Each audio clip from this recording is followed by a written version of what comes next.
Right then, hello everybody and welcome back to see what we've got in this week's kiln opening. It's been a while. I've been really busy. I think I had 18 pots that I wanted to get in here, and I had some terracotta pots that I needed to do for a couple of commissions, and decided to get those fired first. And actually I didn't get everything in this one. Learning to load the kiln is quite an interesting task when you're just sort of learning and starting out. But I've tried some new glazes. We've obviously got all the Amaco glazes. I've also now jumped on to some of the TerraColour glazes, because when I was at Swan's Pool at the pottery where I started, I loved solar orange and the red colours that you can put inside pieces to give really good reactions. And then I also have just got involved with stoneware glazes, where the piece looks like a piece of coral or a piece of volcanic rock. So I've not seen how they go yet. I've seen the top two pieces. I can never hold back, and I'm always very keen to see what I've got done. So let me show you the terracotta pieces first. I did some of these before. Some of you will have seen them, and over the moon, absolutely over the moon. Again, we did an underglaze which we fired, and then we did a clear glaze on the top. And that's what I was getting done. But I've made 3 of these, absolutely chuffed to pieces. All 3 of them were trying to look the same, and as you can see, I think I did blooming well on that. And then I had 4 little pieces for an old school friend of mine who phoned me up, who wanted some little serving dishes, and we've also done those pretty well as well. So considering I'm 18 months in, I would have said that I'm chuffed to bits with those. Right, let me just check something. Okay, so here we go. Well, you know I like my Midnight Skies glaze. I just had to do it. I've done some bigger bowls in this one, and that's what we're going to look at first. The last time I did this was for a commission for a friend of mine, and as you can see, look at that. I'm so chuffed. Now, the bit I wanted to have a go at as well was having a little go at putting glazes in the foot, and that has worked lovely. It's a Celadon. Celadon's not going to run, so now getting the more confidence. Oh, but look at the glaze on that. Is that not working brilliant? Now, if you remember, this is the Rainforest Celadon Amaco, and then the Obsidian, Smokey Merlot, and Oatmeal. And getting slightly, managing to get bigger in my bowls now, so very chuffed. So the next one here is the first red. Look at the inside of that. That is the TerraColour. It's called Gut Hell Rot on the box, but it's a solar red. And to me, we've got. I tell you what, I should have my glasses on, because that's looking a little bit like an oil effect. And on the outside, I have just bought Storm Celadon. And, wow, one of my favourite colours is the blues, but that is just wonderful. So there you go. Right, now I haven't seen underneath here, so let's have a look. Yeah, we've managed to do the cones. Should have a look at that a bit more in the future. Right, let's take this off. It is still quite warm. It might be too hot to handle underneath here, but we'll see.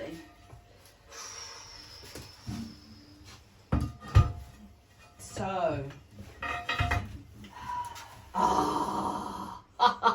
everybody loves my reactions. The compliments that have been coming with the comments online have been absolutely wonderful. And I have to say that you will know why I have this reaction in a minute when I bring my first piece out that is to do with the rock colour. This is the white version. This again, this is a Mayco glaze called Light Magma.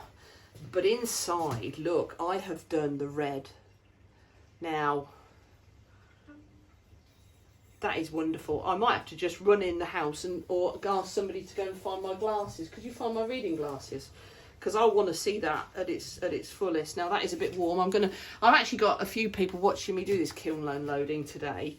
One of them is my brother who doesn't live here, and he's been over the moon about seeing what I'm doing. So I'm going to pass him that because I think that is. Is it that warm? It's warm, yeah. Well, I've got the wrong glasses on too. So also, I've done a couple of interesting things this time. I've got, first of all, a piece here that is for one of my guys at work asked me to make her a mug using the copper and the textured turquoise. Just wonderful. Here's my glasses, and then I can at least, oh, they'll do. They're lovely, thank you. That is gorgeous. Let me come around on the other side of the camera and just see whether I'm actually showing things right for you. So this again is the textured turquoise on the inside, then on the top rim, and then the oatmeal is over a very thin line of oatmeal running down onto the copper. And I've done this textured turquoise over copper. So what I'm going to do, because I'm really nervous that you didn't see that last piece, and I'm just going to bring it back because now what I did with this is I did 4 coats on the outside. In fact, I went on a raku course. I want to show you those pieces as well, actually. I went on a raku course, and then I was told this is quite easy to, when I start mixing my own glazes, this is quite easy to get this result. But the inside of that, I did it on purpose, that I did a bit on the rim so I could see how it would run and mix with the red. And interestingly, we've got a beautiful orange halo there. Right, we did another big bowl here. Now, I did a big bowl before, and I used oh, let me think, a textured amber brown, and I put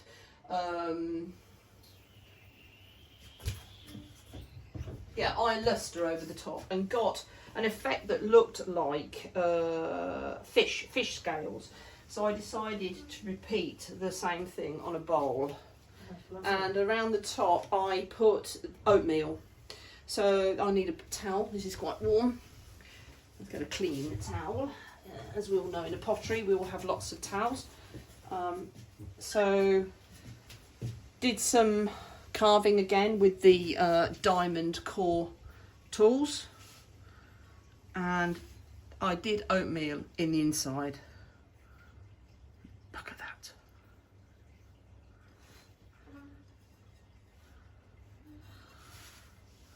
Beautiful. Very, very happy.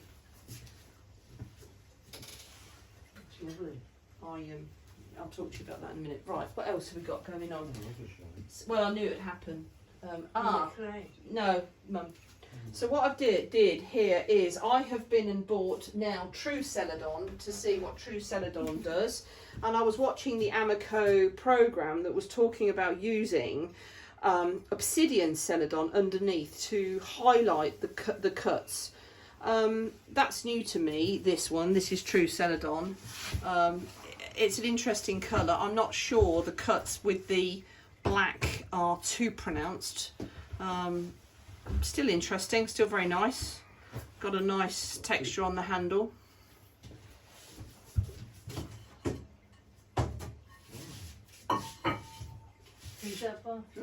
No, they're not. Right, so then, this was an interesting one. I did another mug with Storm, and in the diamond core cuts I did indigo float, Smokey Merlot and seaweed. So I just wanted to see how that would go. Got some very nice reaction there at the seaweed at the bottom.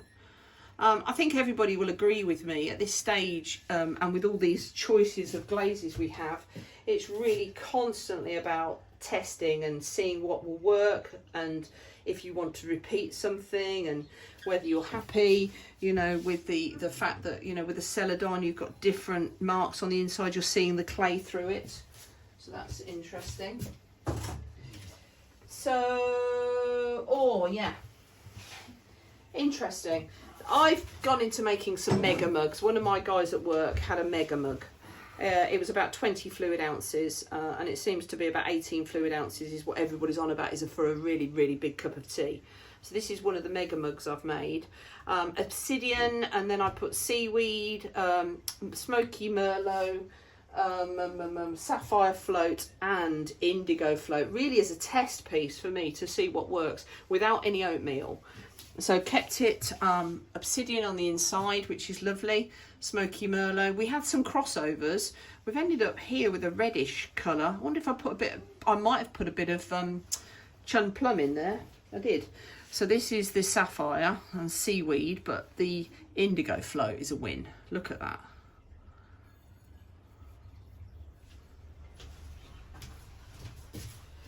And then again a mega mug that's, well no, this might not be the mega mug, that might be another one. This is another big mug though, and this is it had chattering, but I've put too much glaze on. The chattering has been lost, but that's fine. So we've used ancient iron luster. I must turn that around and remind myself. I did iron luster round the outside and on the handle. I then did in the middle of this blue rutile, and then iron luster on the inside with oatmeal. So we are getting some fantastic results with the glazes now. We're starting to feel we can understand what they're going to do. I could argue, I've had this thought before, that when I'm using chattering, I've got to be careful that I don't have too much thickness if I want to see the chattering coming through.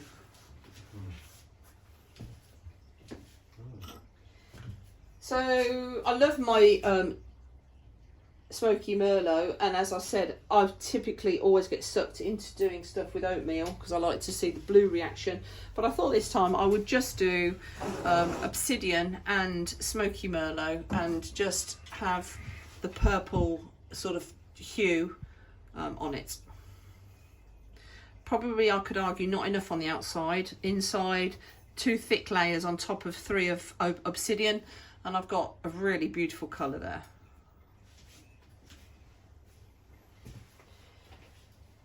Okay, so one of my favourite colours, and I keep coming back to this colour, is Blue Midnight.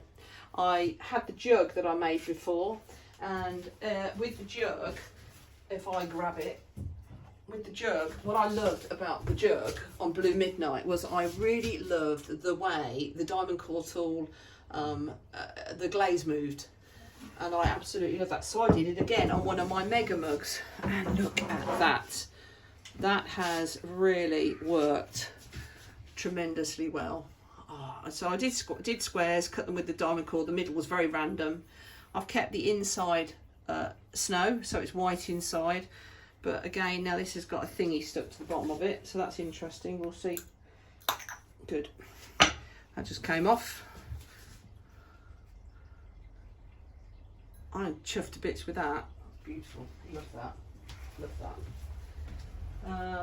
No, here is my giant mega mug with the yeah, I knew that I got myself confused because I did repeat it again. The iron luster, and in this case I put a bit of Smokey Merlot in with indigo blue rutile, and then again the oatmeal on the inside.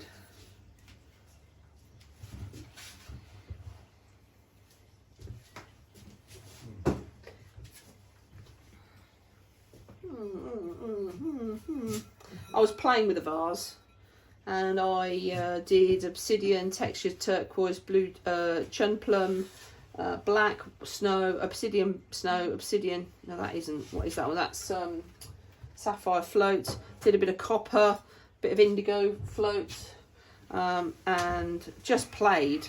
Not sure. Very interesting. There's some overlaps in there. And kept to the obsidian on the inside. You know, you've got to try these things and see whether you think it worked or it didn't work. What's interesting is the copper was brilliant in that little side, that little area, and actually so was the textured turquoise. And I have when I'm doing my glazing, like we all have, we wash our brushes and we all get lots of glaze residue in the bottom of the bowl, and I've been collecting it, and it's a glaze that I've now called brush wash glaze, and it didn't work.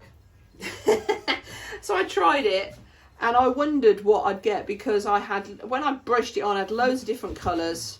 I used oatmeal inside, but it actually doesn't work either on its own. And there's the lesson. Unfortunately, it's going to, and it's actually quite like the volcanic rock. It's just moved, it's just shifted. But there you go, worth a try. But yeah, it's interesting.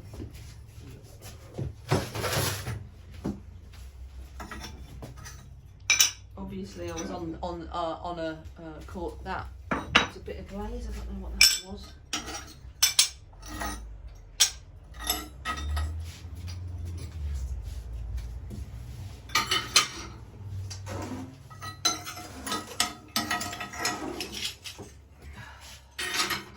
No, I think that's all right, actually. That's yours. That's hot. Oh, interesting. Oh God, they've touched. Bugger. Oh, that's a shame. I'll have to work on that. So this is a textured turquoise bowl with the copper.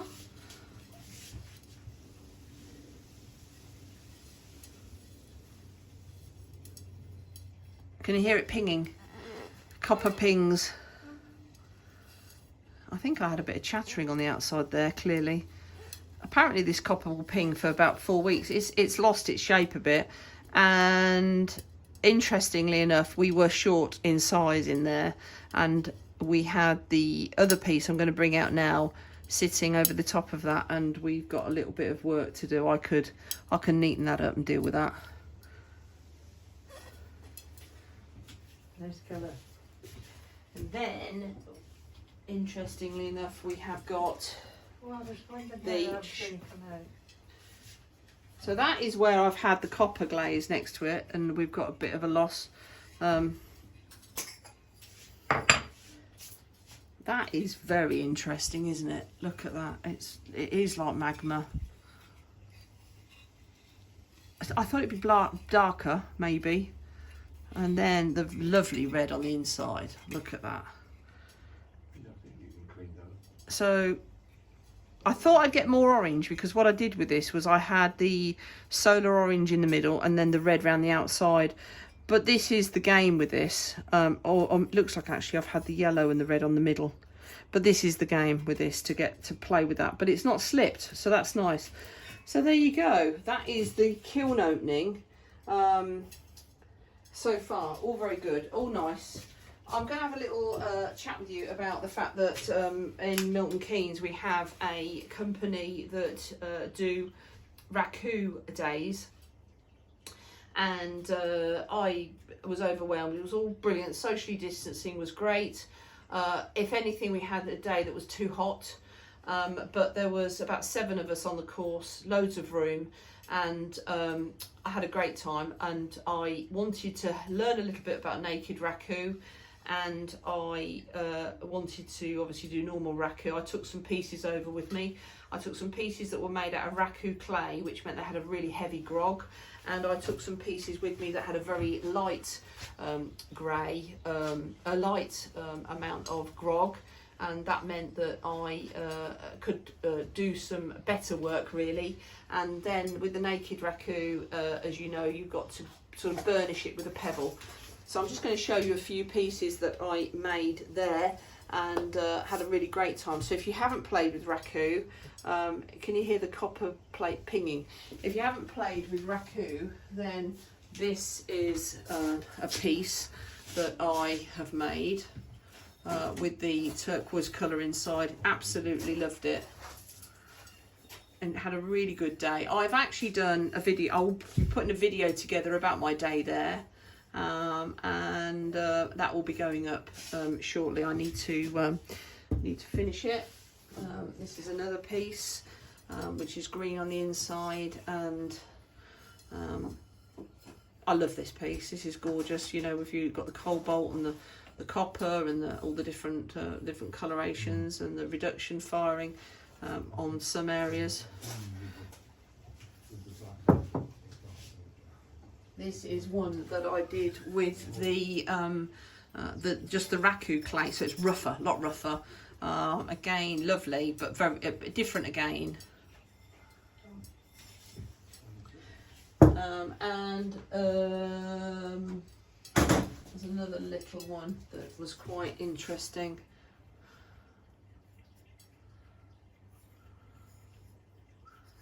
So the interesting one with naked raku, this is the Burnished Pot, my first ever one. We'll see how this goes if I do it again.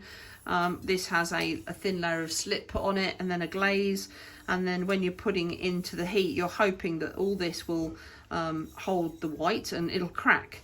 Of course, then we're putting it into a hot fire and hoping then the cracks will end up with black marks, and then the slip breaks off.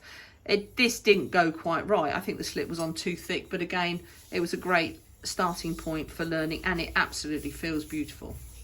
So thank you so much everybody for joining me. Yeah, been very busy, still loving it. You know, one of the things I'd like to share, actually, I went in the loft, and my dad was an artist, and he passed a good few years ago now, but I found his palette, and I just think that that is a piece of art in itself. Actually up there is one of his oil paintings, just to keep me company, so I just thought I'd share that. Yeah, thank you very much everybody for sharing a time with me, and I'll see you soon.